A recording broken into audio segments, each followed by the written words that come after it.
What I think that should be really interesting in this one is, in a way, what this session tries to do is it speaks directly to these interrelations between discourse and practice. And in a way, we have split it up. We're going over the lunch break. We have the first part before and the second part after. They've been split up into a kind of directionality. The prior to lunch addresses in an academic fashion architectural practices, design thinking, what is actually all present in this ultimate evidence of buildings, of drawings, of approaches. And the one after lunch actually goes in the other direction and expands the idea of academia through other platforms, through drawings, through other mechanisms and techniques of research. So my hope for this session is that in some ways we can start to see the first kind of stabilizations of what this thing of architectural research might be. That we might begin to see that it's not so much a splitted culture of historical evidence on the one hand and architectural dealings with reality on the other, but rather a constant feedback loop between exploring things and perhaps even inventing histories or speculating on futures that help us understand what it is we do within academia. With that, I would like to go directly to introducing our speakers, and I think it will actually be easiest if I do a very brief introduction of each speaker first, so that we can kind of smoothly go through the presentations. We will begin this session with Irina Davidovici, who is an architectural historian, a lecturer, and she coordinates the doctoral program at the Goethe Institute for History and Theory of Architecture in Zürich. She has published many works and has a forthcoming book on collective grounds on housing estates in the European city. Our second speaker will be Wouter van Acker, who is associate professor at the Faculty of Architecture La CambreHorta of the ULB, the Université Libre de Bruxelles, and he is co-director of their Research Center for Architectural History, Theory, and Criticism. His work addresses epistemology and aesthetics in architecture, and one of his recent books is an edited volume of Architecture and Ugliness, the Anti-Aesthetics and the Ugly in Postmodern Architecture, to which he also contributed. And then our third speaker will be Fatma Tanis, who is trained as an architect in Istanbul and Stuttgart, and holds master's degrees in architectural history and in conservation of cultural heritage. She is currently a PhD candidate in the Department of Architecture at Delft University of Technology. Now, each of them, I will briefly say something about their presentations, but I'm actually quite looking forward to just hearing them. I think having Davidovici's paper first will be a nice kind of re-entry into this question of the splitted cultures, as much of her paper addresses this question of so-called objectivity that we think we are producing within academia. And her question of the practice of architecture through the idea of concept and judgment brings both the objective qualities of research and the intuitive qualities of judgment and exploration into a constellation together. So with that, Irina, I would like to invite you to take over this part, present your work on the discipline of concept and the judgment of the eye. And then afterwards, we will move on to the next. Correctly, we are doing discussion at the end, yes? Yes. Okay. So we invite everybody to talk 15 minutes. Yes. We're going to be a little bit strict in this. So after 15 minutes, I and Irene will give a sign, and after 20 minutes, you'll be aborted if you just continue. Good luck. So Irina, with that, I invite you to take over the screen and present your work. Thank you, Lara. Let me just see if I can share the correct screen. Should be this one.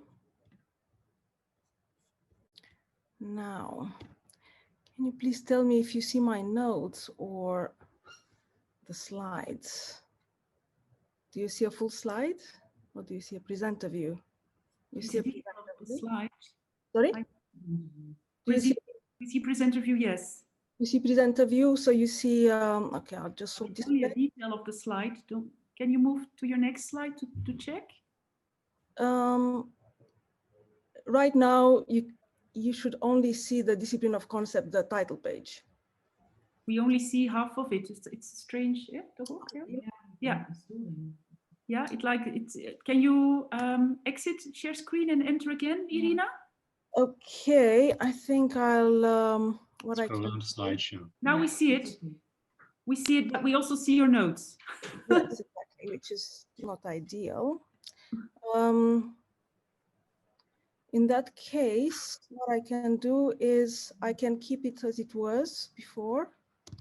Yes, what do you see now? I'm sorry, it will take some time. We see a bad view. We see a small detail again. Okay, then something is clearly wrong with my displays. Okay. On view presentation. So I'll just put, is this, I'll put this as full screen. Yeah. If you do now slideshow and then enter full screen. Oh. Okay. Yeah, we still see your notes. Yeah, I can see. Yeah. Just get out and get in. Maybe you should get out and get in one more time, Irina. I'm going You have to go to slide. You have to go to slideshow. Scroll down to the next one. It's under presenter view. Yeah. Okay. So it should be. Oh, could be this one. Let's try this.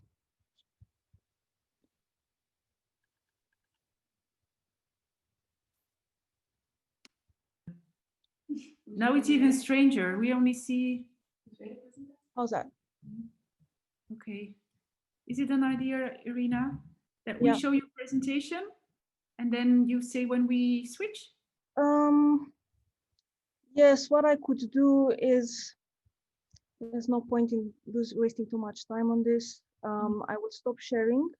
Yes, Lara? I will restart. I will just try once more with this. Yeah. And if it doesn't work, then, sorry, what have I done here? We see it perfectly. The only thing is we also see your notes. If you don't mind that, we can move on or? Yeah, it's a bit like having the magician's open. Are you in full screen view? No, it's not full screen. View? Go. No, it's blocked somehow. Maybe we'll get out and we'll show you your presentation and you let us know to switch. Okay, Yeah, Irina? very good. Thank you. Share screen. So you exit share screen. Yeah.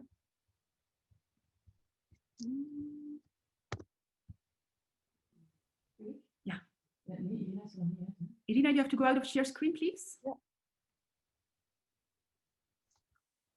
Okay, I'm sorry, you're not going to see the very latest. Now it's working. It's you, Lara? It's us. That's why it's working. Okay, so you just give a sign, put on your hand, and then our beautiful Lara Lievevrouw will assist you. And okay, very good. Thank you very much. Hello, everybody. Thank you, Lara, for the introduction, and thank you, Helen, for your very rich, really 3-in-1 lecture. And the great discussion that followed. I have to say that it's very thrilling to be facing an audience that is so transcendent of the usual categories of practitioners and academics and people who are more engaged with art or architecture. All these categories are left to one side, and I want to commend the organizers for curating this event in such an interesting way. What I want to bring to this discussion is the concept of concept in the process of design. The hold it has on the architectural imagination and upon what Adolf Loos once called the reason for form. Albeit I'm no longer a practitioner, I want to address an open question that has long preoccupied me and still does as a writer. What exactly regulates architectural form? When does the hand know when to stop drawing one line and start another? Are formal decisions the result of purely personal subjective processes of deduction? And if so, to what rules do buildings have to adhere in order to be widely intelligible and produce this reality that Wilfred was talking about? I hold that architectural concepts, whilst deeply necessary, do not claim creative responsibility in themselves, that they operate in an elastic interdependency with the exercise of personal judgment, and that the profound workings of the creative process cannot be always transparent to reason. What follows, and can I go to the next one, please, is an admittedly loose collection of thoughts and references that help situate this hypothesis. What more suitable ground to start than the stone house is a neo-archaic building in the Ligurian Apennines that was designed in their early years by the Swiss partnership of Herzog and de Meuron. With its rugged walls aligned into a perfect prism, the stone house posits itself as a profane temple, a primitive hut elevated by geometric purity. Its claim to the global discourse was not, however, based on its abrasive materiality, nor the photogenic legibility of its pure form. It was rather a sophisticated conceptual edifice, which was elaborated skillfully and clinically without nostalgia. Next, please. The original sketches depict the contrast between stone and concrete by applying Yves Klein blue pigment, thus appropriating the authority of art practice to reflect on this most modest of countryside structures. One sketch wears the inscription Einsames Haus, the lonely house, articulating the house's literal isolation as a cultural condition. Emancipated from its ground, its relation to a real setting becomes ambiguous. On the one hand, the house grows from stony ground, borrowing from vernacular masonry structures and the unfinished concrete frames of speculative construction nearby. On the other, it is conceived as an offering to the international architectural discourse, mediated through photography and curated publications. The basis for form here is conceptual order. And we can move to the next slide. In their defining architectural manifesto, The Hidden Geometry of Nature of 1988, Herzog and de Meuron wrote, and I quote, "The architecture project is, as its name denotes, a projection, a spiritual mental projection from the body to the architect to new projected forms of appearance. The architects thus claim for architecture an ontological condition similar to that of art." And I quote again, "The reality of architecture is not built architecture. An architecture creates its own reality outside the state of built or unbuilt and is comparable to the autonomous reality of a painting or sculpture.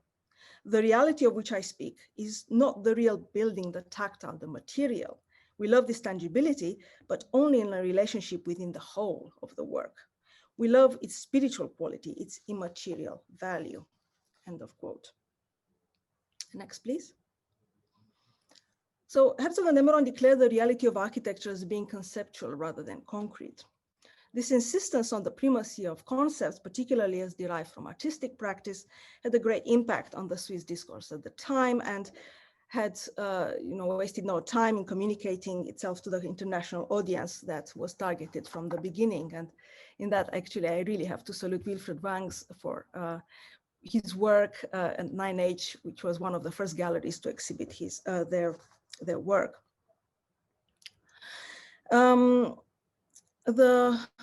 Next, please.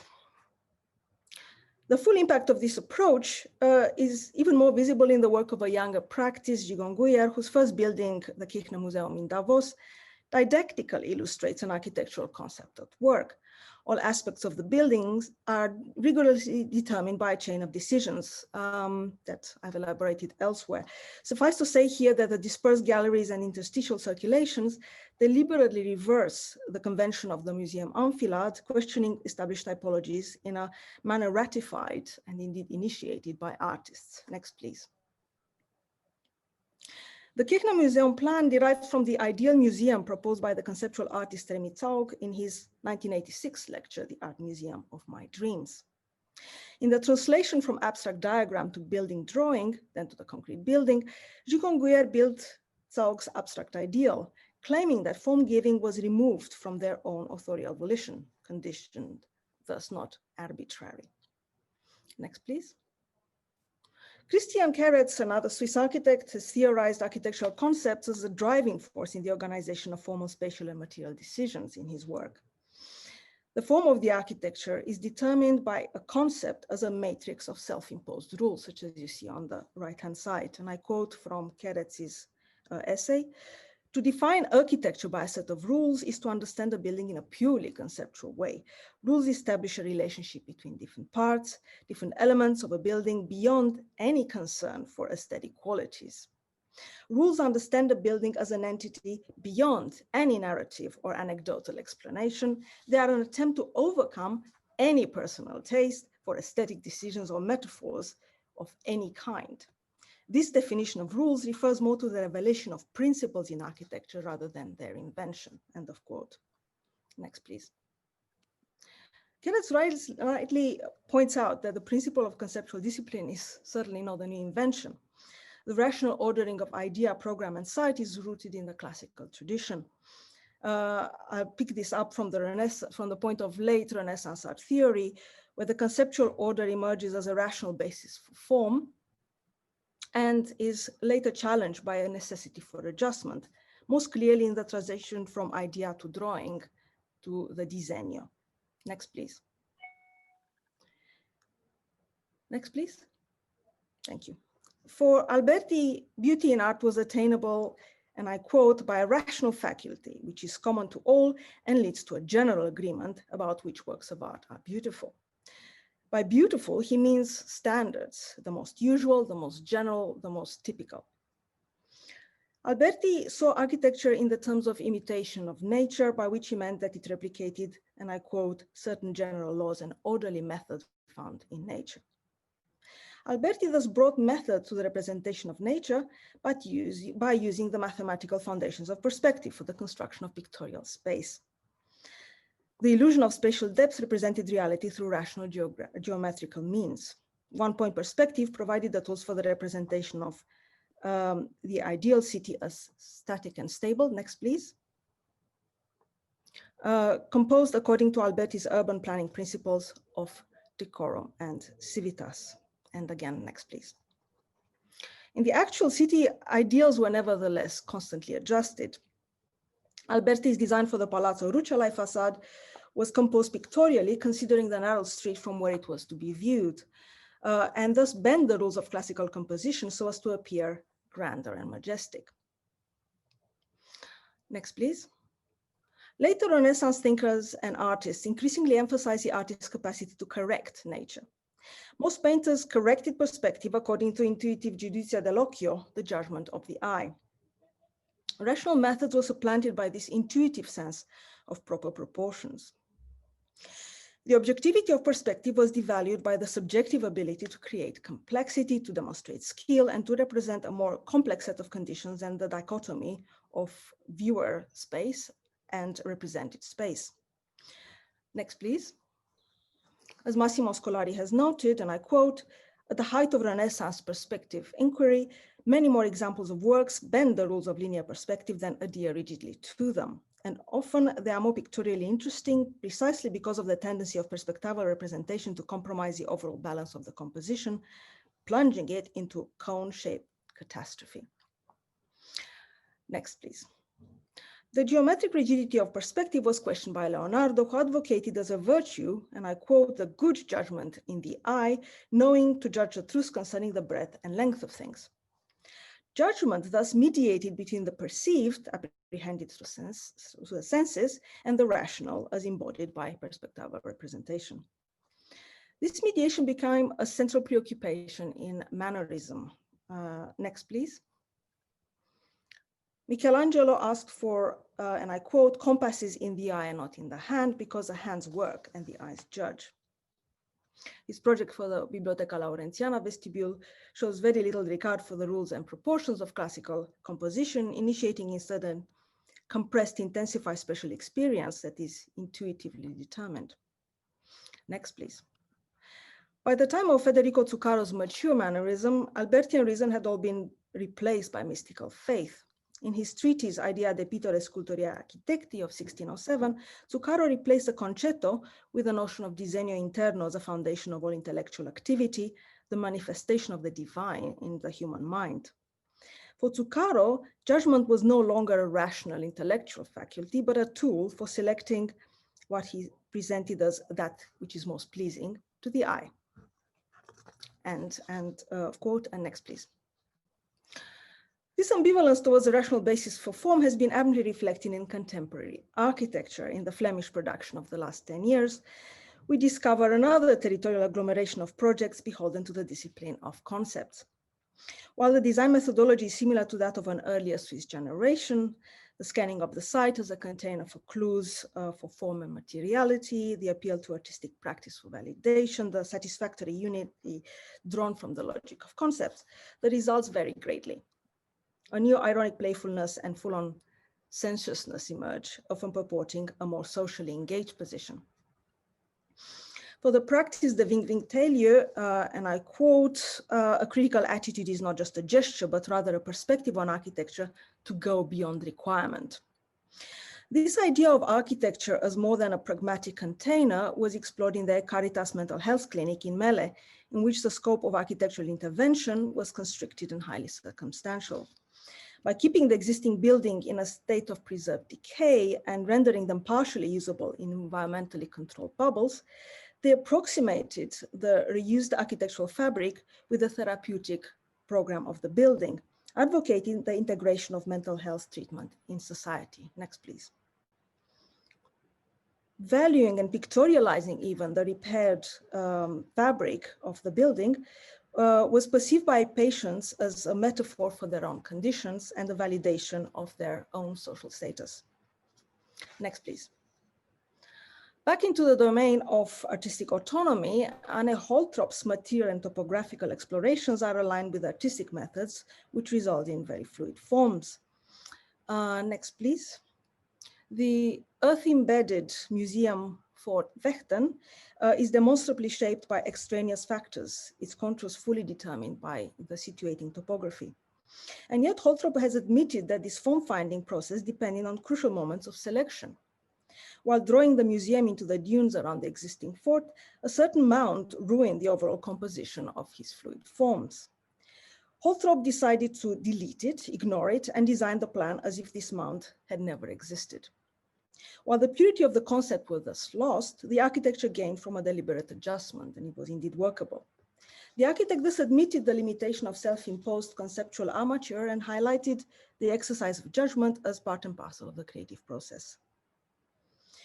The faculty of personal judgment occurred when the initial concept was translated into form and mediated through the act of drawing, which thus became congruent with the process of design, a simultaneity long ago encapsulated by the mannerist disegno. Next, please.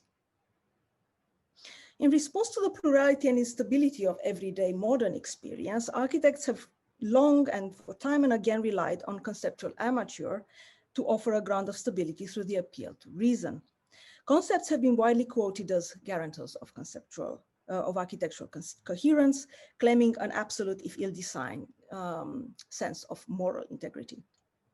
With the current international discourse breeding position of such bewildering diversity, the ultimate appeal of concepts represents a recurring, time and again, rappel à l'ordre. And yet, contemporary discourse must be reformulated by means of dialectical categories, blurring the dichotomies of objective, subjective, global and local, autonomous and situated, formal, informal, etc. The blending of rational concept and intuitive judgment each with their own implicit limitations and risks, has its origins deep in culture and history. It shows the resilience of processes of corrections based on the exercise of judgment.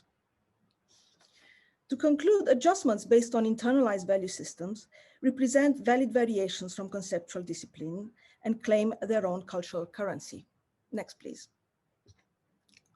The oscillation between the exercise of pure reason and that of subjective experience is held in check through a dialectical logic.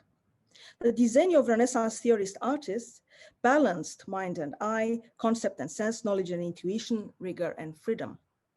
Should the current condition of architecture be recognized as placeless? The discipline of concepts is not sufficient to offer a deep or fertile soil for architecture to grow roots. By using the judgment of the eye, architects from different times and cultures have acknowledged the limits of reason in the determination of architectural form. Thank you. This will give us much to talk about after the session. From here, I would like to then move to the presentation by Wouter van Acker, who is speaking to, who is actually in some ways tracing the history of a technique throughout architecture in the 9-square grid, which unfolds through its kind of presence from the 50s through the 60s, through later iterations of what architects do when they try to imply these many hidden values that you are discussing within a very rigorously ordered and structured design technique and an educational one. Wouter, may I invite you to share your screen? Yeah, let's hope it works. I see a 9-square grid. Does that work? Yes, it does. Thank you. Yeah. Okay, good. Thank you for accepting my proposal. I think this is an important conference, and I'm very happy to be part of it. I'll start the ball rolling because I understood we only have maximum 20 minutes. So here I go. So in a 1980 symposium on history and architectural education, John E. Hancock distinguished 3 different approaches regarding the instrumentality of architectural history. So first of all, he noted there was a comeback, and so in the 1980, of history in architecture, and you can think of Venturi's Complexity and Contradiction of 66.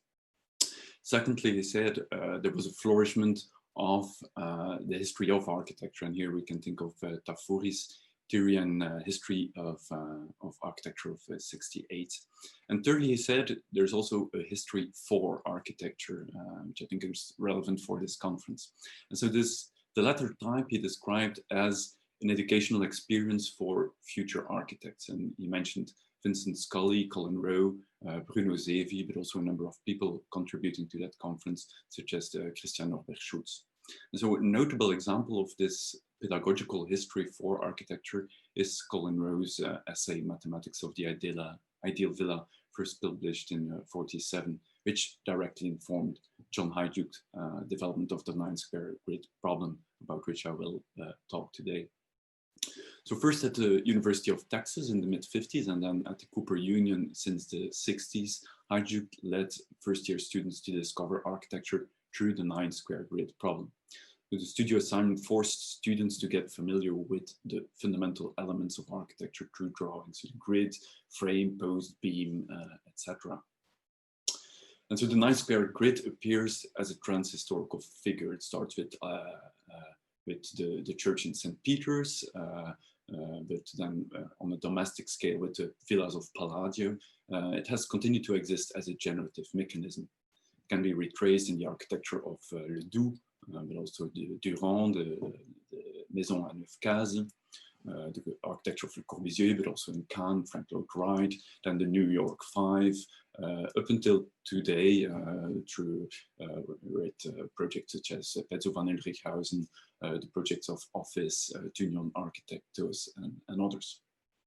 So what I will try to do in this paper is to explore the mechanics of the afterlife or the returns of that 9-square grid, since its resurrection at Texas in 54. So through a Warburgian lens, we'll aim to retrace how this ahistorical toolbox of history did force the architects to have a conversation with history and come to terms with the question of how contemporary architecture is living the temporality of history. To understand this recent rebirth that we witnessed in the last decade of 9 square grid villas, I think we need to return to the writings of Colin Rowe and the German art historical tradition of iconographic analysis. In his 1947 essay, Rowe famously compared the Villa Garches of Le Corbusier and Palladius' Villa Malcontenta. So by means of a modular grid diagram of 3 rows and an AB-ABA structure, he revealed how, he said, each house, read from front to back, displays a comparable tripartite distribution of lines of support. And Rowe's juxtaposition of the analytic diagrams hinted at a sort of broader implicit argument that modernism's ahistorical newness was nothing but the last phase of historical continuity of the classicist Renaissance project. Rowe never claimed this speculative approach to architectural history to adhere to a particular school of thought, but he did acknowledge in a 1973 addendum to the essay that his criticism of approximate configuration was presumably Wolflinian in origin. This comparative method is not only much indebted to Wolflin's use of twin parallel projectors, its formal analysis of a project through vision adheres closely to that of his tutor Rudolf Wittgauer at the Warburg Institute in London, where Rowe wrote his master thesis on Ineke Jones between 45 and 47. The key to comprehend the abstract 9 square scheme as an icon lies in the panels at the Warburg Library. In these panels, A.B. Warburg retraced the pathos or the emotional charge across centuries of certain gestures in visual reproductions of cultural imagery. And similarly, Wittgauer in Architectural Principles in the Age of Humanism retraced a cosmological order as expressed in the mathematical proportions of Renaissance churches. And he treated these proportional figures as icons imbued with meaning that could be decoded through the insights of Gestalt psychology.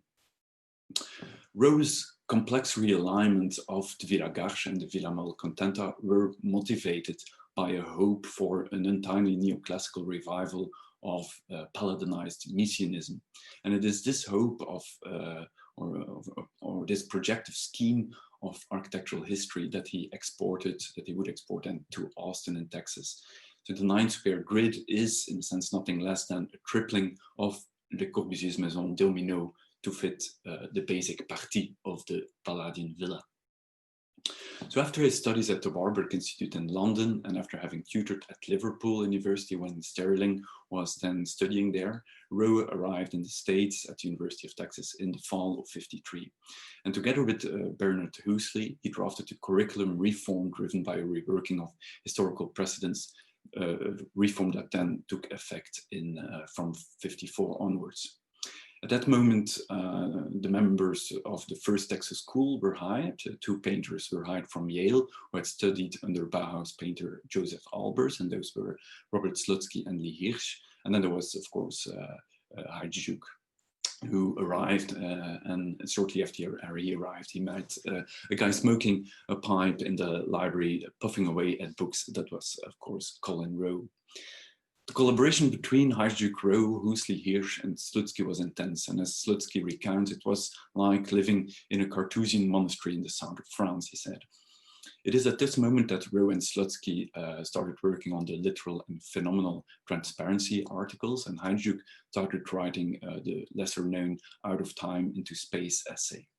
So both essays deal with the stratification of space in purist and neoplasticist painting and its translation into Corbusian architecture. Also at that moment, Colin Rowe and Hajduk started their research on various spatial qualities of compression and expansion that they found in the town square of Lockhart in Texas, a square that was really also square in form like the 9 square grid. So recurring to their own training at Yale, it was Hirsch and Slutsky who first came up with a simple three-dimensional pedagogical device to explore spatial qualities and ambiguities derived from Gestalt perception theories, such as sparsity and density, tension and compression, the kinetics of geometric configuration, and so on. But it was Hajduk who thought through all the architectural specifics implied here. The 9-square grid problem demanded the student to fabricate a 49-inch black square baseboard with a grid of 16 wide columns spaced 16 inches from each other. A list of 16 problems are to be explored with gray panels, either half size, full size, or curved panels, to be positioned in orthogonal positions or in 45 degrees rotations or 30-60 degrees rotations to each other, and that in various combinations, gradually adding one level and then two levels to the matrix with stairs and ramps. In parallel to teaching of the 9-square grid problem, Hajduk commenced in '54 for nearly 10 years to resolve the problem himself in the Texas Houses series. And what it implied if these three-dimensional canvases or sculptural objects were to be built in the real world. Hajduk recounts how the Texas Houses became a rite of exercising the authoritarian classicizing past, so taking on mise and léger to, he said, exercise the Italian thing. A cultus he continued then in later series, so in the Diamond Houses series for exercising Le Corbusier, for whom he developed a profound hate, and then of Juan Gris and Fernand Léger in the Wall Houses series. The exorcisms proceeded first through an absorption by, he said, by going through the books 1,000 times like blotting paper, to know history in order to dispense with it, an intentional absorbing of all those past things, zooming it, compressing it. This compressed time of Hajduk's chronotope is one of lateness, by his sense that the only way to move on was to work his way backwards in time.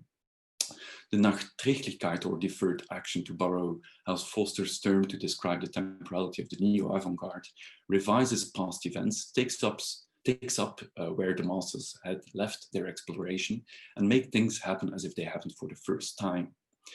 As Raphael Moneo observed, it was in the cube problem that became clear how Hajduk went beyond the cubist's achievement in its effort to present the image of the object from the object. The cubist way of transferring space onto the surface and denying depth is continued by showing an architectural object as a singular object, that is what it is, not how the spectator is supposed to see it. There is no privileged point of view or perspective here. In the 7 houses, the architectural object becomes a series. The project becomes a set of operation that presumes a temporality that differs to establish an endpoint from within. Eisenman acknowledged how in the 70s in his House series, he had pushed Hajduk's works on the language of architecture to its limits through complex series of syntactical operations and engaging with post-structuralist theories of Chomsky, Derrida, and Deleuze. As such, the project temporality here in the House series, the Texas House series of Hajduk, but also of Eisenman, becomes a sort of waiting room defined by what Agamben has termed messianic time, an intensified time of the end, which the avant-garde had mistaken for the end of time. Hajduk works operates within what I would call a messianic time, or the time that time takes to come to an end with Mies and the other great masters, but now without the great expectation of change of those masters. The late modernist Stan Allen says of Hajduk must simultaneously negotiate both his or her own lateness and the recent death of the modernist theoretical project. To play on Agamben's book, The Man Without Content, the 9-square grid is an architecture for architects. It produces architectural subjectivity without content. It is an empty box to play nihilistically with the leftovers, doubled by the museological viewpoint of aesthetic judgment of the means rather than the content of aesthetic creation. After the summer of '56, so only 2 years after the program initiated at Texas, a diaspora of the so-called First Texas School, and then with them the Texas pedagogy began. And life of the 9 Square Grid continued, with Rowe, Hajduk, Slutsky, Wiersch, and Rubin, and then others moving to other schools, mainly in America, but also to Europe. Rowe settled in Cornell, where Ungers was appointed head in 1968, and in this context, Ungers' House Without Qualities deserves further research here, as does Bruno Reichlin's Tonini House of 74, Reichlin, who taught at the ATH in Zürich, where Bernard Husli went teaching in '59. The publication of the catalogue of the MoMA show in 1971, so the exhibition that showcased students' work at Cooper Union between '64 and '71, made that the 9 Square Grid exercise and its pedagogy was copied in architecture schools all over the world. The following 2 examples are 2 photographic moments in the afterlife of the 9 Square Grid in Europe, in Belgium and in France, and the repositioning, we'll look at the repositioning of its implied temporality when postmodernism had gained currency. In the academic year of 1981-82 at the School of Architecture and Urbanism at Versailles, Jean Castex, Philippe Paneres, Patrick Céleste, David Mangin, and Henri Bresler proposed to the first-year students to develop a project for a house based on Le Carré à 9 cases. Historical research for architecture was made in the neo-rationalist tradition by assembling plans based on the figure of 9 sections of a domestic scale, from the villas of Palladio to 18th century plans of Neuf-Forges and Ledoux to the New York Five with Graves, Meyer, Hajduk, and Eisenman. Henri Bresler carried his typological research further at the Architecture School of Saint-Étienne near Lyon in '85, where he also taught the exercise of the 9 Square Grid, as he would do in Rouen, where he also taught. The School of Versailles, where both Paneret and Castex taught, had initiated comparative morphological research, adopting the methodology developed in Venice by Aimonino and Rossi. Studios taught by Castex demanded of the students to develop plans based on a catalogue of spatial schemes. The Versailles version of the 9 Square Grid assignment initiated the novice student in a neo-rationalist typological system of composition, replacing a temporality of lateness by a synchronic contraction of anteriority.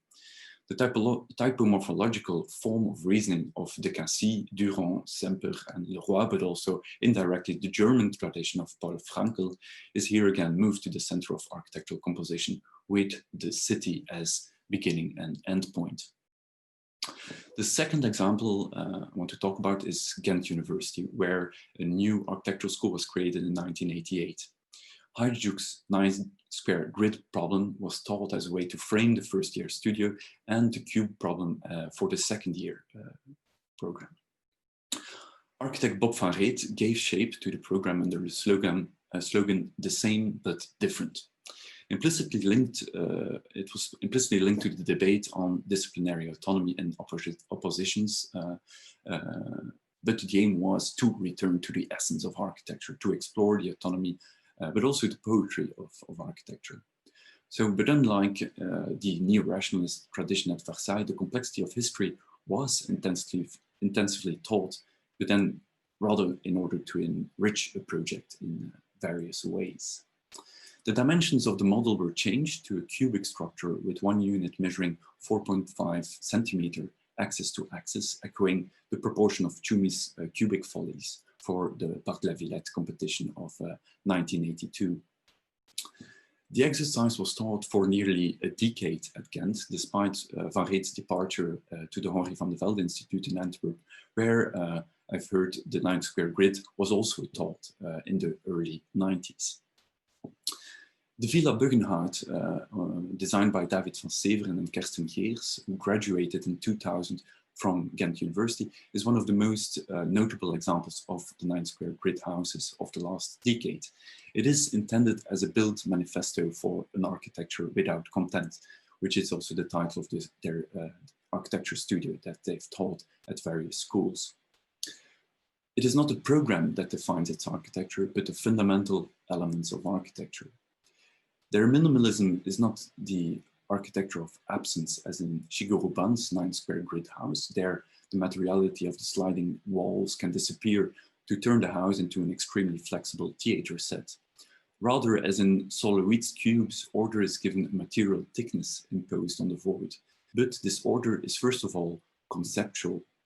These are self-imposed rules that produce the project. It is this conceptual minimalism that differentiates the Villa Bugnout from other similar 9-square grid houses, such as the Sola House and the Ghana House of Petzo van Elrichhausen. Like Durand's Maison and Neufcase, these villas all consist of identical rooms of roughly 4 by 4 meters and return to an archetypical language of architecture. Van Petzo van Elrichhausen's Casa Meri and Eric Lapierre's House for a Collector are more radical, I think. Here, the articulation of the difference between servant and served spaces have disappeared. With the Villa Buggenhout and the Stone House by Tunion Architectos, they have both the spiral staircase in the middle room, so circulation space has the same statute as, say, a bedroom or a living room. It is the poche that you see here that in the Villa Buggenhout has been stripped to the bare minimum of the wall. The 9-square grid here is architectural history compressed to such an extent that the Greenbergian model of architectural autonomy has split into multiple realities and temporalities that are intermedial. The project is both a conceptual, discursive text, a materialized architectural object, and an image. So different realities that, like the side and non-side of Robert Smithson, refer back to one another. Then I come to my conclusion. So at a moment when, the present time when Instagram and Pinterest's atlases become the point of departure and endpoint for the architectural project in today's architectural culture, a space where original and copies are flattened out, Colin Rowe's words about Le Corbusier's domino seem prophetic. He said, "What we have here is not so much a structure as an icon." The iconographic content that the recurrent motive of the frame came to possess after the international style, Mies and the Chicago school, has only become more charged, he said, to a point where it has become architecture itself. The same observation that Rowe made could be made of the 9-square grid after Hajduk, namely that the disposition to accept it as a dogma is to oblige oneself to come to terms with its history for architecture. The question for those who accept the challenge of the 9-square grid problem today remains the same, but different. How to turn it into an icon without content that succeeds in synchronizing the past and the project, yet appearing desynchronized to disturb our sense of the contemporary. So, and there ends my talk. I hope you all heard it. Thank you. It was well comprehensible. It was very clear. So if you can stop sharing your screen, yeah.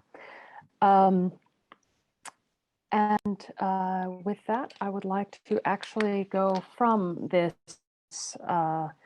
history of the own field and the own place in a way to and shift our gears to slightly further east. Fatma Tanis will be presenting the work of Sedad Hakkı Eldem, a Turkish architect who was crucial, instrumental in forming Turkish modernism, and her presentation will address the role of him as a cosmopolitan individual and what the idea of the vernacular does within that domain, as well as his research, writing, and practice. And the floor is yours. Thanks for the introduction, Lara. Can you please confirm me? Is everything in order? The presentation is visible. Okay. Yeah. So I start to my talk then. My presentation is about the tight relationship. Excuse me, Fatma, to interrupt you, Yeah. but we see all your icons on your screen. Can you maybe all right, sorry. screen presentation? Okay. You did? Now, how is it? Oh, it's still the same. What do you mean with the icon? We're seeing the toolbar on the right-hand side, all so your there might be some kind of slideshow. I'm stopping now. Sorry. maybe I can get in and out. We try again.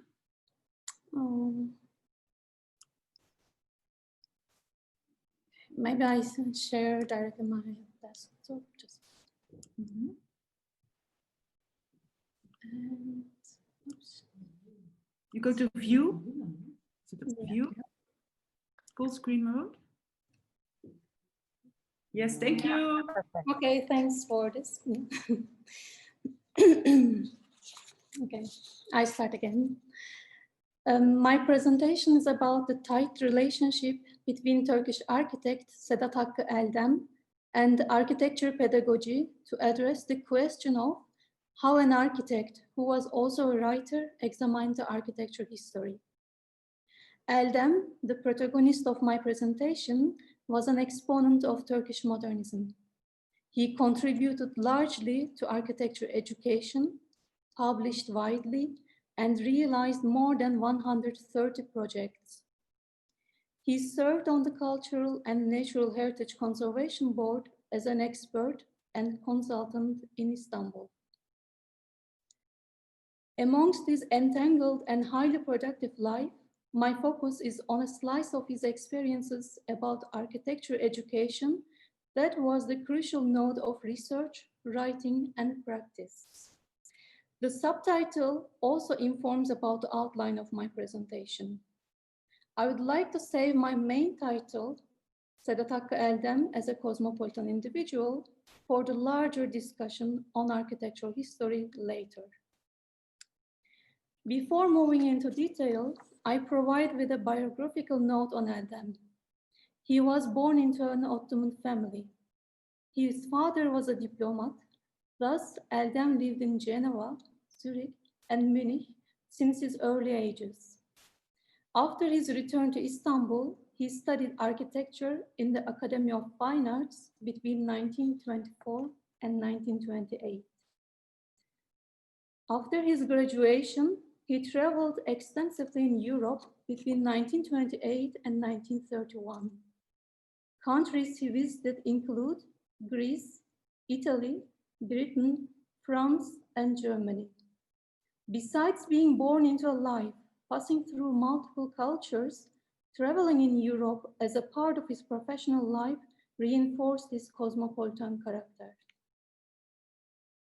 His encounters in Europe began to shape Eldem's understanding of architecture.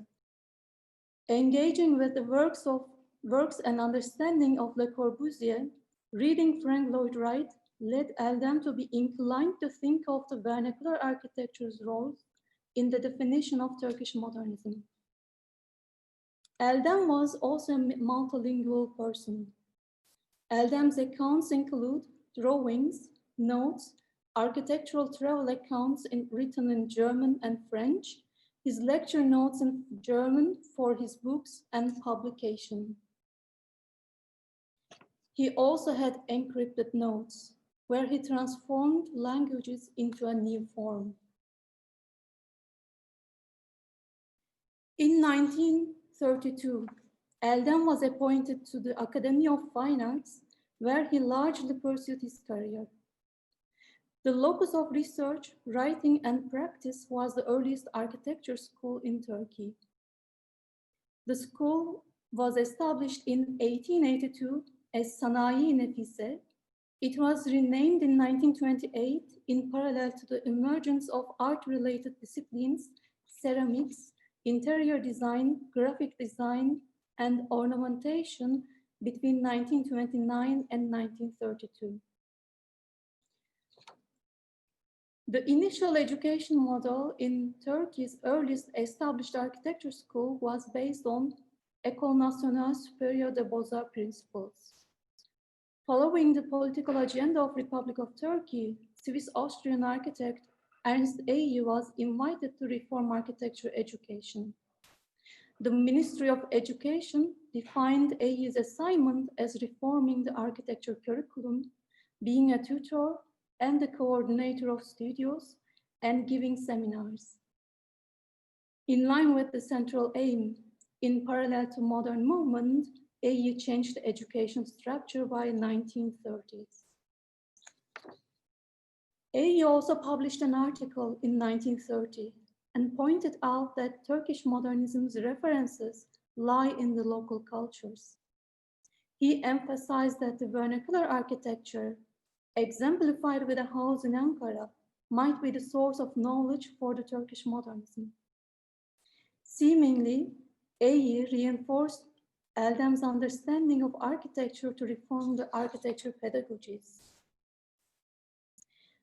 In 1933, Eldem and AE started the National Architecture Seminars and the research project based on the building survey of the vernacular architecture.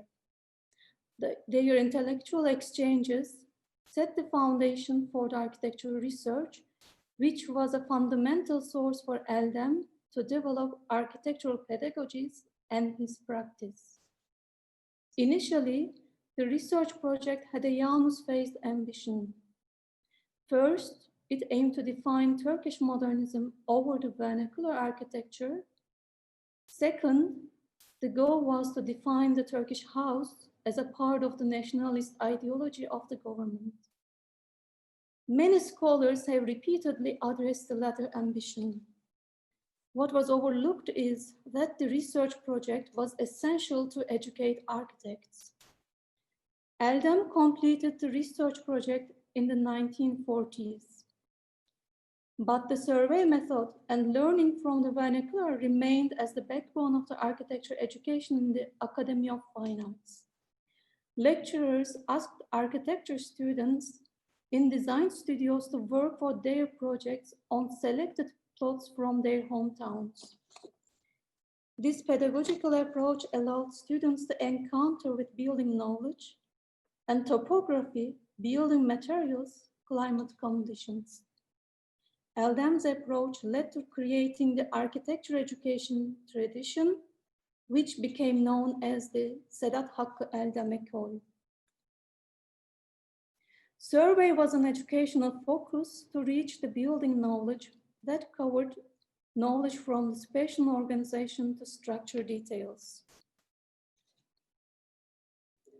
The knowledge that Eldem aimed to assess was master builders' knowledge that was embedded in the buildings. Craftsmanship was fundamental for the production of the urban culture until the 20th century. The Ottoman Empire initially composed their craftsmen by benefiting from inherited knowledge on the building technique since the Middle Ages developed in Balkans, Cappadocia, and Syria. For instance, stonecutters were from Kayseri, Konya, and the Aegean Islands, whereas carpenters were from the Balkans and Pontus region and Macedonia and Anatolia's wooded areas. Turkish, Greek, Rhodopian, and Pontus carpenters, Albanian, Armenian, and Wallachian hydraulic craftsmen worked together in the building site for the construction. Ottoman Empire's multinational, multi-ethnic, and multi-religious structure allowed master builders to work and produce together. After the fall of the empire, this structure has been scattered. As a consequence, the Turkish Republic was in need of constructing the building knowledge and raising architects. Thus, Eldem developed the survey method. Eldem translated building master's knowledge in the book titled Yapı, which was the compilation of his lecture notes. The language of this book was drawing. Details for the construction projects included stone, brick, adobe brick, wooden, and concrete. Provided drawings were extensive and varied from the foundation to the roof, to window and door, to ceiling and stair constructions. Eldem also included knowledge regarding the use of the material. He indicated, for instance, which part of trees should be used in which structural detail with drawing lines. while Eldem translated the knowledge of the master builders to transmit building techniques to architecture students, he also exemplified the use of the contemporary material of the concrete. This translation pattern shows Eldem's intention was based on the acceptance of the building technologies in the formation of Turkish modernism. The concrete was an essential building material dominating the market, and its application has been influential in economic choices. The book also demonstrates that Eldem understood history as a source of knowledge for building that may strongly guide architecture students and architects. He also exemplified the use of the contemporary material of the One of the interesting things regarding to Eldem's work is that he did not include any human figure in his publication on the Turkish house. Eldem did not include any human figure while analyzing the buildings. He did not capture any scene from this house's domestic life in his research project. Although his sketches demonstrate that he was capable of drawing humans in detail and sketch interiors, this conscious choice shows that Eldem's focus was on reaching the building knowledge that was embedded in the vernacular architecture. A student of Eldem, architect and writer Aydın Boysan's testimony supports the main argument regarding the Turkish house as a source of building knowledge. Boysan states the method was based on the physical construction and overlooked the value of the importance of social life and the lifestyle. Lastly, Eldem showcased how to use knowledge derived from the research. He used selected architectural elements of the vernacular architecture in his practice by giving them different forms. His project, the Faculty of Science and Literature, Istanbul University, represents the extended roof. Taşlı Kahvesi is an example of the use of extension base and the spatial organization. CSK buildings are the expression of the use of the modules that were already existed in the vernacular architecture and very much in line with modern architectural thinking. In each project, Eldem used concrete as a building material by extending the selected elements, and Eldem displayed building technologies advancement in his practice. And I arrived at the conclusion of my presentation by answering one of the questions that the session raised. Do practicing architects understand and use history in a different way to art historians? Unlike the architectural historians who consider the building as a material expression of the cultures and social political conditions, Eldem used the history as a source of building knowledge to educate architects. He benefited from his personal experiences to develop a method to translate the embedded knowledge in the vernacular architecture to his writing and practice in developing modern architecture thinking for architecture pedagogies. The case of Eldem and focusing on a slice of his life also provides a room for thinking about architectural history writing. Studies on Eldem include monographs and catalogs of his architectural productions, including realized and unrealized projects and his sketches. The case of Eldem shows that reading buildings within their social, political, and economic conditions within an era may be overshadowing the architect's role in the architecture culture. Turkish house started in line with the ideological attempt.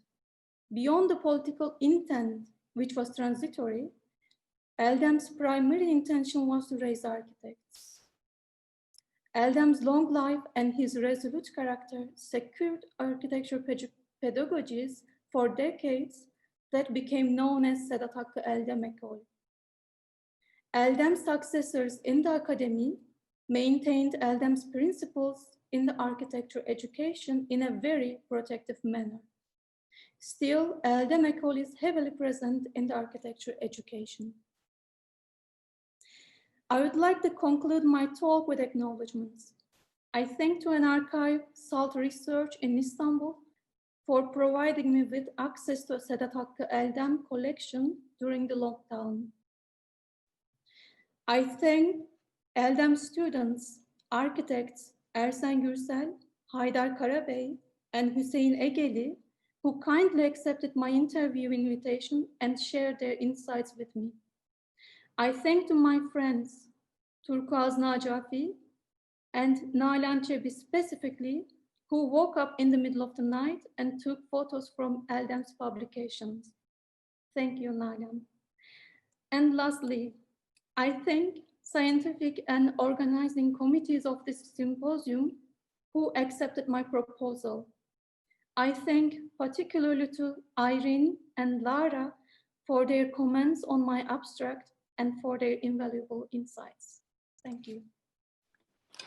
Thank you, Fatma. Then you also may stop sharing your screen, and I suppose I will invite all of our speakers to turn their videos on, and the audience insofar as they would like to. As we have mentioned at the beginning, you are welcome to insert questions in the chat, but for now I'm going to get a brief start on the discussion.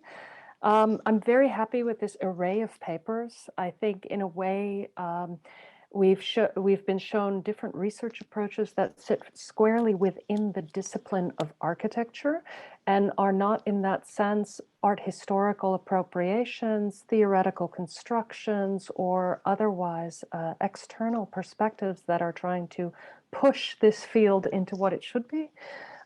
Instead, what I really like is this kind of series of approaches that we saw, whether it considers this kind of structuring of building design and how it shifts to include aesthetic judgment, whether it concerns this kind of conceptual structure that travels across the Atlantic and becomes in some ways other, or even this idea of the use of history as a kind of building up of building knowledge. I think all three of your papers show this very beautiful, undogmatic approach, a willingness to engage with the kind of interesting stories that we find in our field, detours, travels, contexts, and that way also allows for the singular narrative of objective history to be replaced with a kind of flowering field of what might be useful to an architecture student, to a researcher, to a historian, and what might in some ways allow multiple perspectives to arise in this field. That having been said, I'd like to start maybe with one kind of small question that in essence would be directed first at Wouter, about this idea of architecture without content, this idea that we have an ordering structure that might be open to filling in. Does this, in a way, prioritize concrete, tangible thing, evidence, building, over the construction of a narrative? Does it allow something to become fundamentally other because it is so rigorously ordered? How would you look at that? I think there's like a sort of first, if you're talking about the later architecture of the last decade, I think there's a shift from what Irina has been talking about, minimalism of Herzog and de Meuron, where materiality and the materialization of space is of primary importance. If you see the sort of minimalism, for example, of Office Kersengeer, David van Steveren, I think that material aspect is less important. I think it has much more to do with playing, reflecting on the project in different realities that are both in terms of the architecture as image, as drawing, as well as the architectural concept as a theoretical positioning in history, as well as also showing that an architect can build and how form can also say something about the negative of of the space and that. So I'm not sure if that's it's actually, it begins to address, I guess, in a way, what I'm interested in is that you very strongly showed how, on the one hand, this kind of it's a conceptual structure. On the one hand, it becomes a material reality in these models, and that thing itself can basically get cut loose from the intentions that get fed into it. And it's an interesting problematic that shows in some ways how we are always constructing fictional narratives. So in a way, I was kind of curious how you see this thing in relation to these histories that we see as objective. Yeah, but the sort of an abstract scheme and this 9-square grid so Colin Rowe and in that sort of line of tradition identifies that scheme as very, it is an abstraction of a very materialized set of architectural productions that and it allows for so if you talk about the role of history, and I think the pedagogical aspect in all that story is very interesting and something that relates a bit all our papers together. But it allows for sort of sheer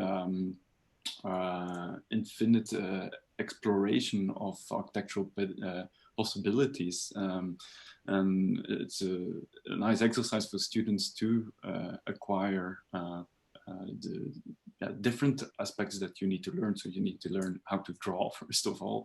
You need to learn also what is history, to build up a series of references, sort of architectural culture, and therefore the 9-square grid allows to get familiar from St. Peter's to the architecture of today, so to acquire quite a large library of references, but then also to explore what is a spatial concept, and to work within that new conception of space, of free space, of modernism, and position yourself within that history.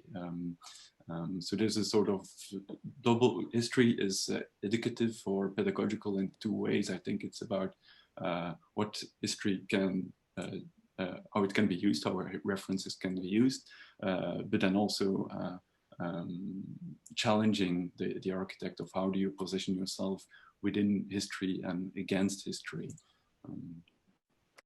I'm glad you raised this point of transformation in a way, because I think this will, this I'd like to actually bring from your work to Fatma's paper.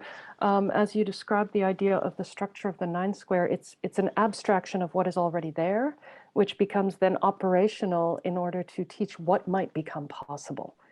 And you had I actually wrote that one down because you talk about the knowing history in order to dispense with it. That's something maybe, Fatma, that you could talk to in terms of what you're describing in Eldem's work, where you were really talking about building a kind of knowledge that becomes utilized in a different way. Do you also see these same mechanisms of abstraction as we kind of see in the other paper, abstraction of historical knowledge in order to build a kind of toolkit for the next? I think rather than abstraction, it was more related to how to transmit the knowledge, the real knowledge of the master builders to the students. So I think it's a little bit different than the other approach. because this was in line with the need and the intention of the main actor in this process. There was a certain need to educate architects because the country didn't have this source of knowledge, the source of experts. This is why there was Turkey is a part of transnational movement when the German-speaking architects mostly arrived to the country. And this is a starting point. Then Eldem, in a way, by the superior of him, by Eje, and also other interactions, of course, has taken over to this leading role and constructed his own way to educate architects. So in this sense, I would think that, I'm sorry, because there's some, I'm at the faculty and there's a visitor and it's come, but anyway, sorry. So in this sense, it was important for Eldem to solve this mechanism, how to transmit the knowledge that was trained, that was belonging to the people who were not educated in any institution. They were trained on the field accumulatively. And I also, when I talk to the students of Eldem, they also told me that Eldem maintained this manner also in the studio. He always asked, for instance, what had been discussed in the previous week, and he built up the knowledge. Okay. And this was visible in the workshops and how the building masters were really trained. And it is very difficult to transmit, I think, this knowledge. Yeah. And Eldem's way was one of the way regarding to material and how to use it, where to use it, and also showing how this material could be related to one another through the drawings. Right, which is also why you get that much more deeply articulated, detailed drawings of the different connections, which is a different approach to representation than this kind of 9-square grid. I would like to actually ask Irina, what you were my next to ask. Why don't you jump in? Oh, I just thank you for really very interesting intersections in the discourse that I would like to address. But when Wouter was talking about the 9-square grid, I was and referring also to another stone house that refers to that. Of course, the Herzog and de Meuron stone house is actually the denial, very conscious denial of that 9-square grid by creating a cross, both on the elevation and in the plan. So it creates literally an architecture without content. This is a project that is always represented from the outside. It's never ever shown from the inside. Yeah. Actually, maybe no, I'm lying here. I think there are two very furtive photographs of the interior in Rupert Van's Herzog and de Meuron book of 1992. But apart from that, it really is an architecture projected on the outside, and that works as a plan, and the plan shown on the elevation with this cross. And I'm also grateful to Wouter for tracing so clearly this genealogy, because of course you refer to Hösli going on to teach at ETH and founding the famous Grundkurs that was the scourge of the first-year students for 25 or 30 years. And so many of these Swiss architects actually went through this set of exercises and professing some kind of not being able to really operate with it as a tool. I think they went through the Grundkurs and then they went through a process of unlearning in order to relearn it or to reprocess it in their work later on. I had a question about the relation to the city. I was very intrigued to see, you know, all these names, Panere, Mangin, Castex. I know them from methods of urban analysis that have very little to do with this very strict grid understanding of space. And also to Fatma, the idea of the cosmopolitanism. This is a notion that seems to be very, very potent in Turkish modernism. It's something that I heard before, this notion of cosmopolitanism. And of course, there's the urban reading and there's the idea of being cosmopolitan as a cross-cultural proposition. So that's what I would like to ask both of you. Where is the city in relation to these discourses? Yeah. I think that's a really interesting question I've been asking myself as well. For Colin Rowe goes on to write Collage City, for example. You have also the research of Ungers at that time. Then Colas comes in. So these things happen a bit later. So after the that trajectory. But yeah, the typomorphological research of Ossiana and Monimo is also directly related to the city. And in some way, these structures or schemes can also be identified in urban structures derived from it, and sort of same formalistic approach can be used to operate within the city, or has been used by these by various actors using these collage techniques or other. But what you see then more, so yeah, there are so many positions, and I don't have the time to resume or try to capture them here.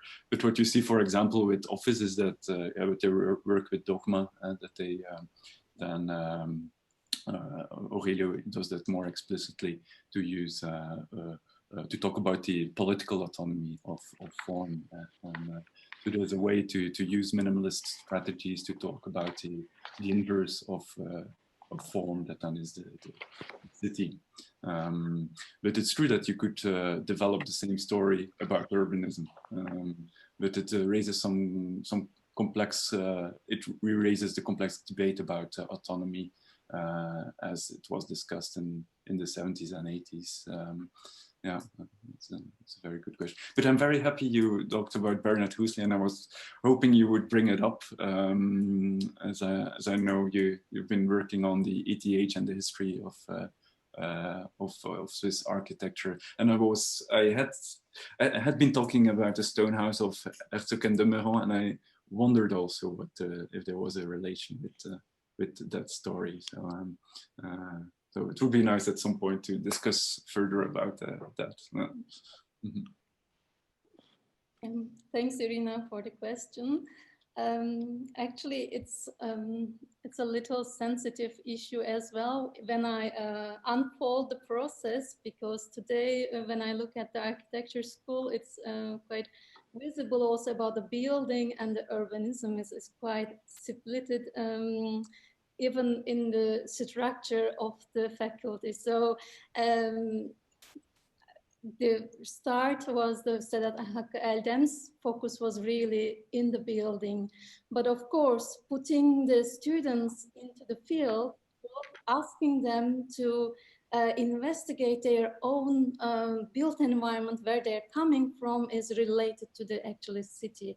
There they can collect this whole knowledge related to historic analysis, historic references, and how they were relating to the existing urban fabric, which in Turkey quite multi-layered.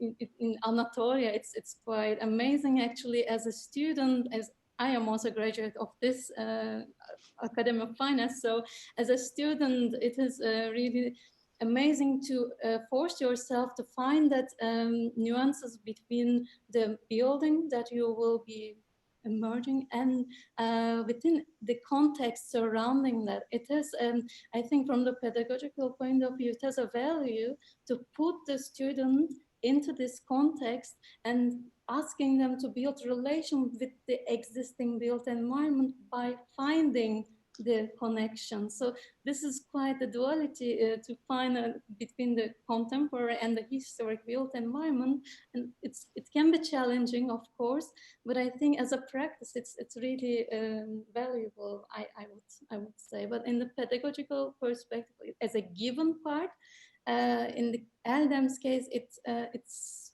not really there. Sorry, it was more about him, or rather you calling him cosmopolitan than his teaching method, but it's... Irina, I'm kind of interested because we were talking earlier after the lecture by Helen Thomas also about this kind of distinction between, say, what she called, I noted it, the calm, defined world of academia and the wild west of practice. I think you actually showed us a few architects who try and get away from that wild west of practice by rigorously imposing the calm, defined world of some kind of structure. But what was interesting to me when you started drawing your line between this kind of rigorous order on the one hand and this introduction of aesthetic judgment and the judgment of the eye, would you situate that as a kind of different worldviews in a way, or more of a development or a maturing of the field? What kind of impact do you feel that this combination of rigor on the one hand and the judgment on the other does? Because this leads into a next comment that I want to. So how does that, how do you see those? I think many architects operate by learning the rules in order to undo them.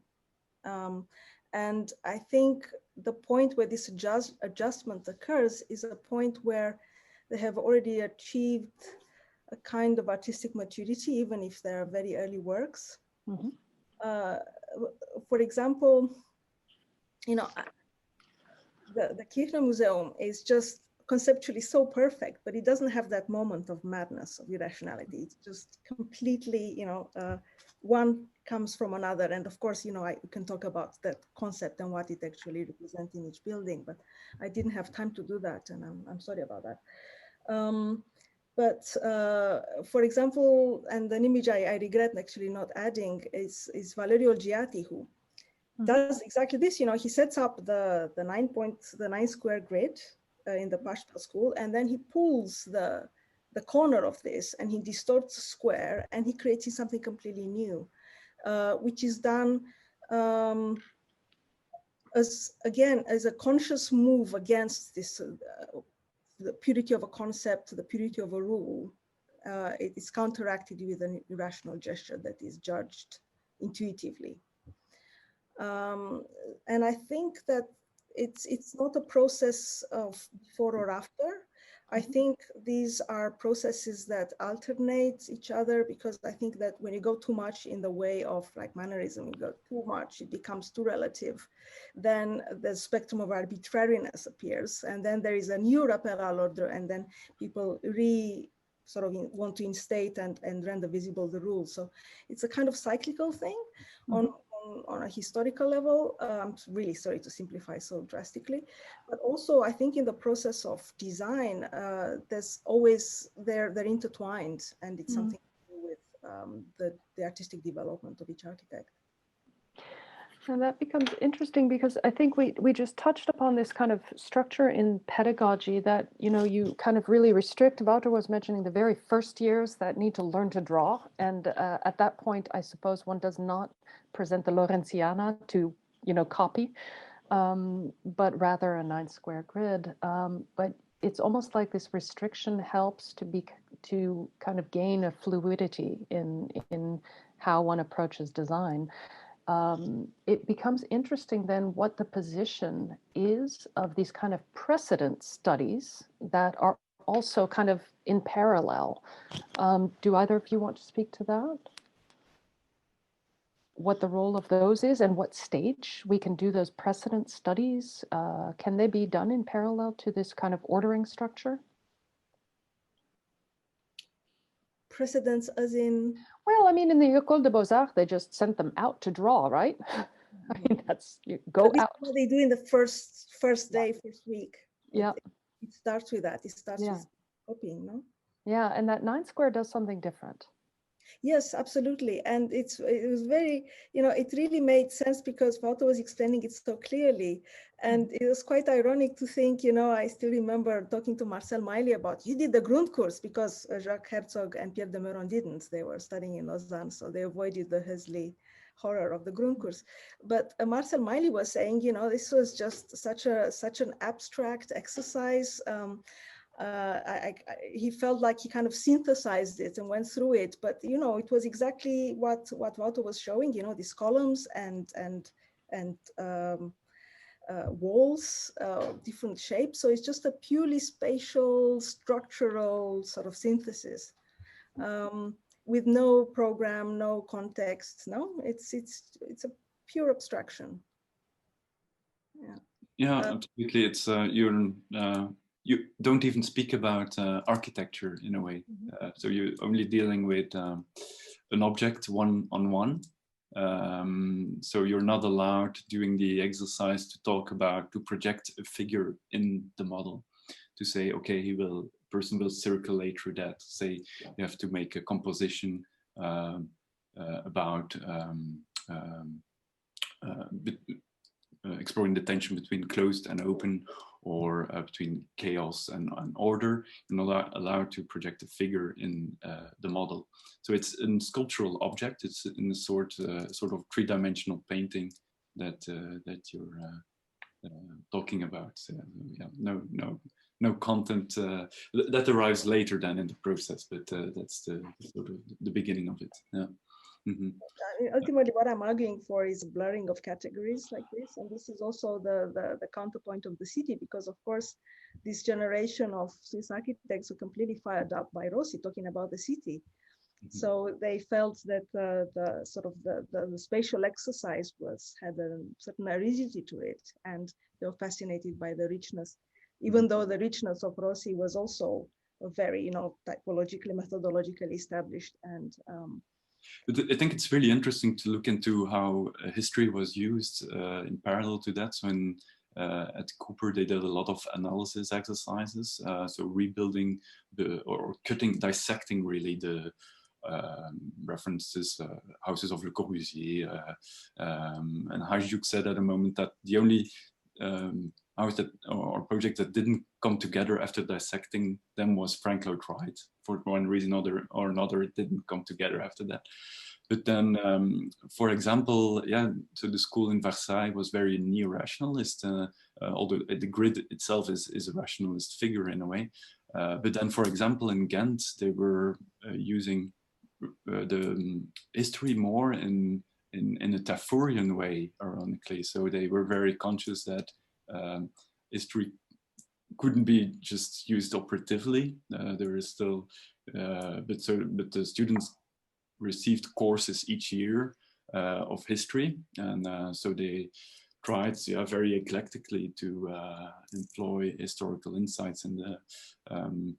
Although the Book of Venturi was, of course, also known at that moment. So there were various ways to instrumentalize history, and even with using the 9 square grid, there are these different attitudes that are possible. And at ETH, for example, there was probably a different attitude at that time.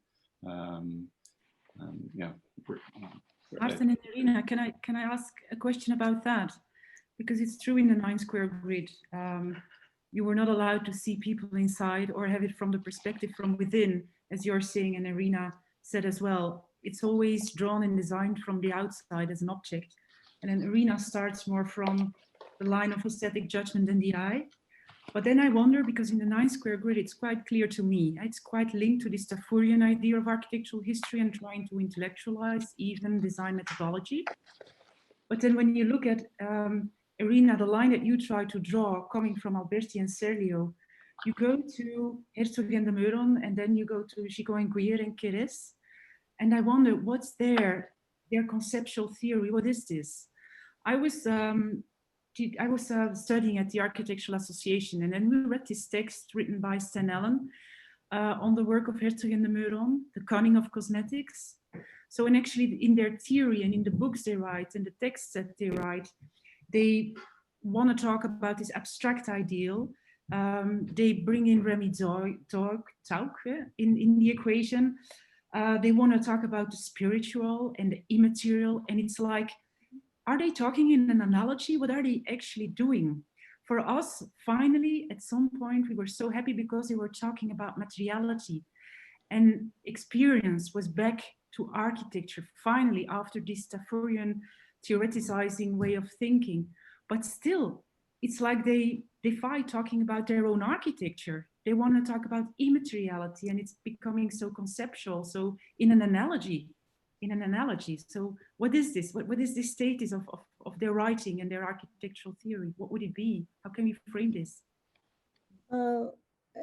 It's very nice you ask this. I'd love to hear Wilfred try to answer that question. But actually, the reason I study I'm quite happy to. Yes, why don't you? But please, why don't you say what answer Caroline's question? Okay. I'll comment after that. Yes. With Herzog and de Meuron, I think they're operating with a set of different agendas, which also change in time.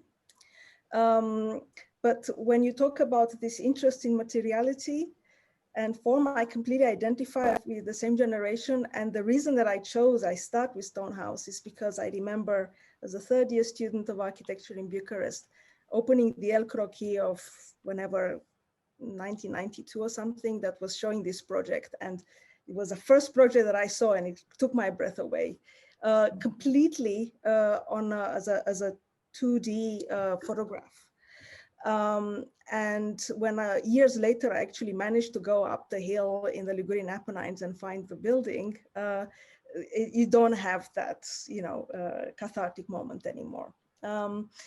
But it's absolutely true that while you think that it's all about the materiality and the grounding, it's also about the emancipation. I think for them, it was not enough, the container. They wanted to claim this intellectual dimension because they wanted to align themselves with the art practice. They saw that as the nec plus ultra, more than architecture. And this is actually what Kenneth Frampton found so suspicious in their work later on. But I'm very curious about Wilfred's.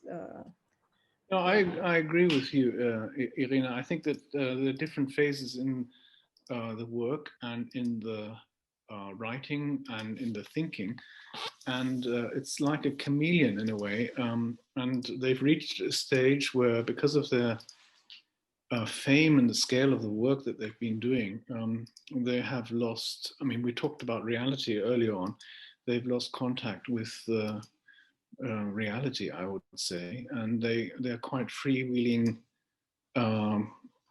using terms just to please clients and, trying to diffuse criticism and so on. So, for example, I mean, I've been opposing the Museum of the 20th Century in Berlin, where they've designed a brick shed originally with tiled roof that now changed to metal with a color of tiles, color of clay, and rather than literal laid brick wall, it's now prefabricated set in concrete panels. That's kind of the latest that I have known.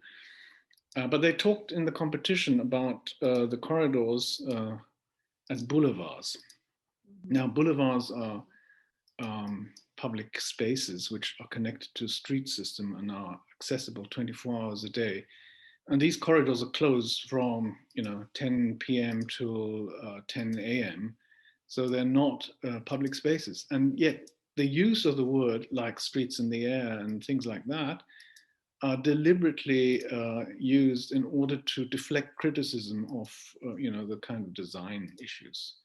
So Herzog de Meuron have moved into another realm, which is not of this world, but it doesn't matter because they have such an authority. They are so famous that ignorant politicians are quite happy to to eat out of their hands and just lap up anything that they serve them. And that is, I think, quite different to the case of the Turkish architect, where there's an attempt to establish a modern continuity of a tradition, and that is, of course, highly suspicious to all of those who who are in the realm of competing with contemporary art being kind of late puberty reaction to, you know, established and conventional norms, and we have to react and we have to innovate, blah, blah, blah, blah, blah. You know, and so there is a kind of a very basic schism between artistically oriented architects who have, you know, contemporary art in mind, and architects who have architectural culture in mind. And, you know, those who have architectural culture in mind are always more liable to be labeled conservative. Whereas the ones that have, you know, artistic freedom and innovation and kind of what I call late puberty attitudes, they're the innovative ones. They are the liberating people, and they are the ones who, you know, show the path to youth. And that is, I think, a fundamental problem in architectural discourse and education. So, you know, to come back to the 9 square issue, here we are, the most rigorous and rigid of all geometries and reductive. I mean, the single square would be the most reductive. You know, it's a corset through which everybody has to be pushed. And the intelligent guys will say, well, you know, it's an exercise that we had to do, and, you know, thereafter we left it. And some fall into line and don't understand that there's something else beyond that, and they become commercial architects, right? But in the end, I mean, the irony is those who fall in line and those who are successful, like Herzog de Meuron, they become commercial architects anyway. And so, you know, they stuff the world with things which they think are great architecture, which is not the case.